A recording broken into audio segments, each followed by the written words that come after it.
This is the Value Investor Podcast with Tracey Reineck. All things value, all the time. Welcome back, value investors. I've been thinking a lot lately about finding value stocks in this hot stock market. It's not easy right now. I'm sure most of you are realizing that as well. Growth is still in charge. I know I sound like a broken record, but it is true. And the street is seemingly willing to pay almost anything for that growth stock. So this week, a lot of interesting growth stock news has been put out, especially with the new IPOs. Lyft is going IPO shortly, and then Uber's going to follow, and then perhaps we're going to get the Pinterest one as well. But with Lyft about to go IPO, we are getting a lot of information now about how the company has performed, what they see going into the future, and all of that. And it's not making any money, as we know. We already knew this. But when you see it just like written there in their filing papers, it like kind of hits home about what's going on at the ride-sharing companies. And it actually did warn in its papers, as it has to do, that it may never be profitable. It doesn't know, so it can't say that it will. But there's some who are saying that the Lyft, and then when we get the Uber, those IPOs are at that signals some kind of peak of this growth stock market, because both of them lost over $1 billion last year. I think it was like 1.8 at Uber, and that's actually an improvement because it was even worse the year before. But now they have that new CEO, and he's trying to cut the costs, get those losses down to something that is, I guess, respectable. I guess being under 2 billion is better than being over 2 billion. But everyone seems eager to be buying into these when they go IPO. And it does give me a little bit of a reminder about what was happening in the 1990s, because there were a lot of IPOs with companies that weren't making any money back then, and people were buying them no matter what the cost was. And then it got a little bit, out of control at the late 1990s, like at the very end, 1999, 2000. Before it all finally ended, as we know, in the dot-com bust. Right now, I don't feel like we're in the dot-com bust position, because it's not the mania, the super huge speculation. Obviously, Lyft and Uber have been in business now for a number of years.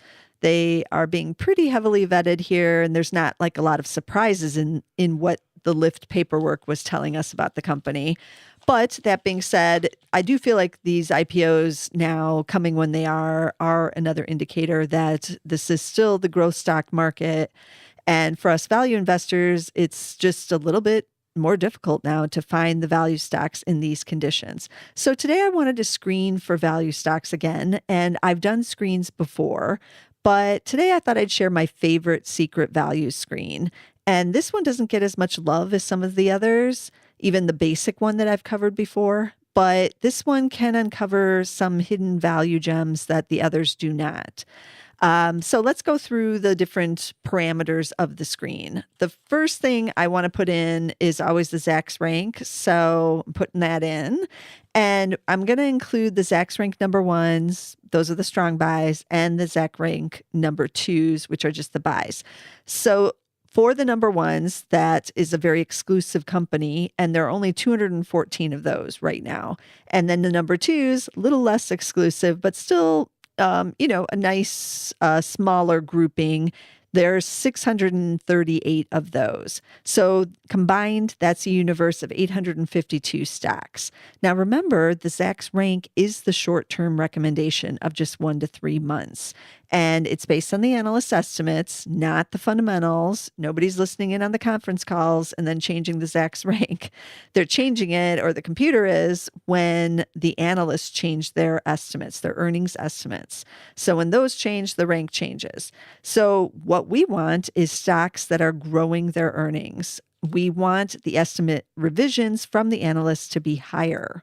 That means something good is probably going on if they're raising those estimates. Either the company came out on a conference call or an investor day and said, we're raising our guidance, or these really good things are going on, or we acquired this company.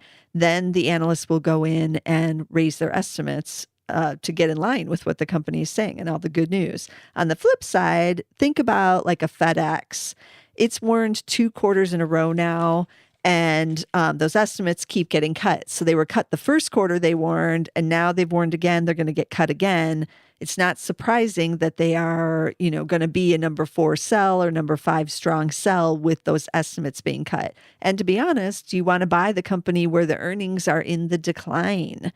No, we want earnings growth. We want it to be going the other way. We want to be like, yeah, they killed it. That's what we're looking for. So that's why I include the Zacks rank in my screens, because it's a good way to narrow down the universe of stocks to those that hopefully, have something good going on with their earnings. And then, okay, so that's just the first segment. The second part of the screen, I did want to add the secret value fundamentals, and that secret screen tool is the price to sales. And I've talked about it in the past. A lot of people don't use it, but price to sales could be very, very effective for finding good hidden value stocks. Now, we want to look for a ratio under 1. So why is it? Why do we choose 1? Because if we get a ratio of, like, say, 0.7, that means we're paying 70 cents for every dollar of sales by that company. So essentially, the stock is on sale. We're getting the sales at a cheaper price. And that's what we want to do as a value investor. And sales also are really hard to fake by companies. I'm not saying that some companies can't do it, but it's not as common. It's not as common as, like, kind of messing around with earnings to make sure you're, quote, beating the estimate and all that. But sales, you either have them or you don't. And there's a lot of real serious accounting rules that go along with sales about when a company can book the sales in the quarter, things like that. And again, I'm not saying that some shenanigans can't happen, that you can't, well, we see it a lot with retail. And this is not them messing around with sales, but say, for instance, with the Easter holiday, that changes every year, the week that Easter is on. And certain sales can be in the fiscal fourth quarter or sometimes the fiscal first quarter, or it gets moved around depending on the calendar year for that retailer. And it can make a difference in the quarter if it's moved, dramatically different into the other quarter. So stuff like that can happen. But price to sales, it's just hard to fake. You either have it or you don't. So adding the price to sales to the Zacks rank out of the screen gave me 176 companies. That's pretty many. So I wanted to narrow that down a little bit more, and I wanted to get rid of the really small micro caps. So I added stocks that have a cap of 500 million or more, still small caps. And for some people, that 500 million might even be kind of micro-cap-ish. But I still wanted to capture some of those, under billion companies, but I didn't want the 200 million. So I eliminated all those. And this screen gave me 125 stocks. That's still a lot. I thought I would eliminate at least half, but no. I went from 176 to 125, but it was a good enough list for me to look through and pull out 5 names that I thought were kind of interesting in there. There were a lot of interesting stocks, actually, because again, remember, this is just price to sales. So you may not have a value PE or a PEG or some of the other things that we look for, but you do have the price to sales under 1. So who is cheap right now? Let's get into the 5 stocks, because there's some interesting ones on here that I haven't really covered before, like I said. Okay, so the first stock I think I have talked about on the Value Investor podcast, and it's Allstate, ticker ALL. They are the property and auto insurer, and they've been down. These shares have been down as much as 25% this year. So not surprising that they have some value credentials here, but they have rebounded off the lows. They're still down 8.1% year to date, though.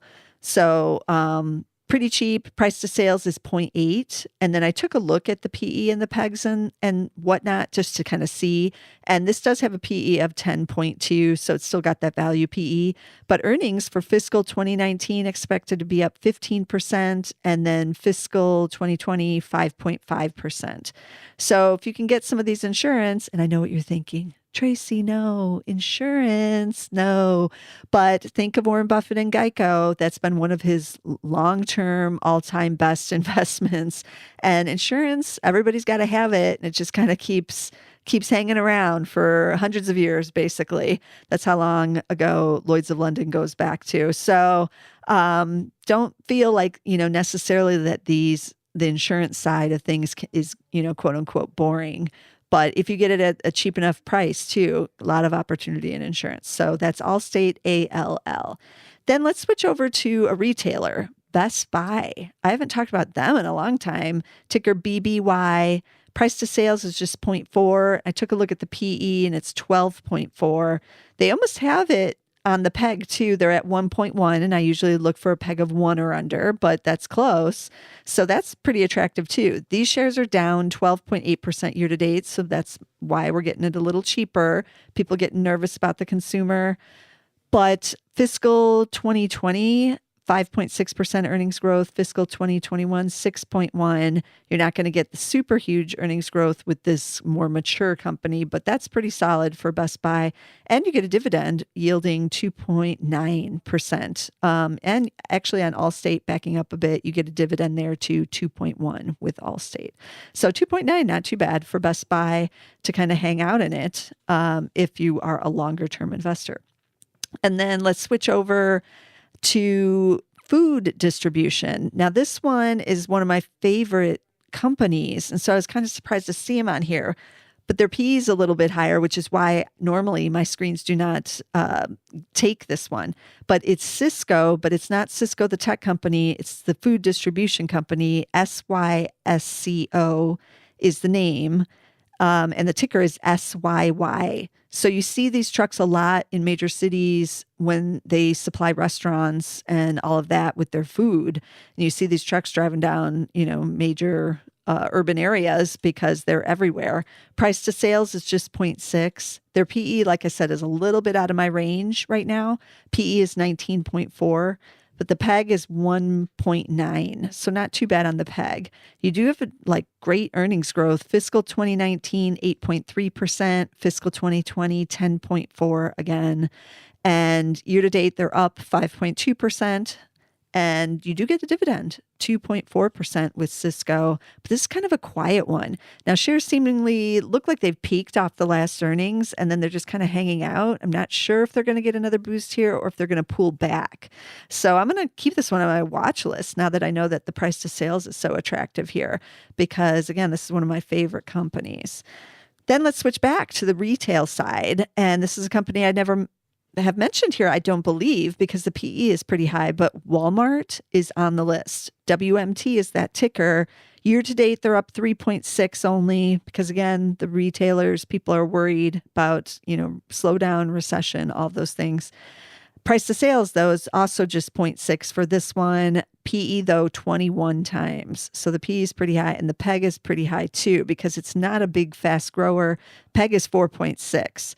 So 2019 earnings decline of 3.2, and then 2020, 5.1% gain. So we don't have the value trap situation here, and then this kind of earnings growth is pretty standard for the Walmart company that size. With this maturity level, they're just not going to do, double digits much anymore for them. So dividend, you do get that 2.1% with Walmart.